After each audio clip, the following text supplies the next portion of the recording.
As fires rage around New South Wales, the climate change chief of the United Nations has told CNN that categorically there is a connection between shifting climates and bushfires. Is there a link between climate and wildfires, brush fires?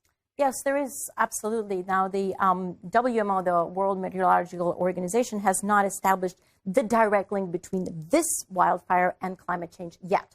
But what is absolutely clear is the science is telling us that there are increasing heat waves in Asia, Europe, and Australia, that these will continue, that they will continue in their intensity and in their frequency. Tony Abbott's mandate to repeal the carbon tax was also brought up during the interview with Christiane Amanpour. So what does it mean for your efforts and for global efforts when an elected Prime Minister runs on an anti-climate change platform, promises to scrap a carbon tax initiative, he says, for the good and to do the right thing by the people of Australia, axes the independent climate commissions? How bad is that for your work?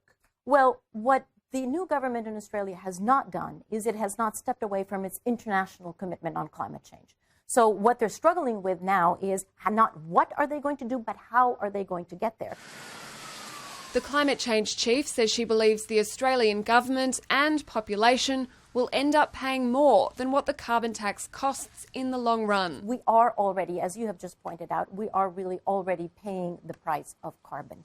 We're paying the price with wildfires, we're paying the price with droughts, we're paying the price with so many other disturbances to the hydrological cycle. That is all the price that we're paying. The article accompanying the CNN interview online raised Mr Abbott's past scepticism of climate change, quoting him in 2009 when he said the science behind climate change was absolute crap. Monday night, New South Wales Premier Barry O'Farrell spoke to the ABC, addressing cuts to the state's climate change resourcing. Of course, this is a state that has many non-government organisations that have done superb research in this space, and that's what we're commissioning, that's what we're buying the expertise in. But that office still exists.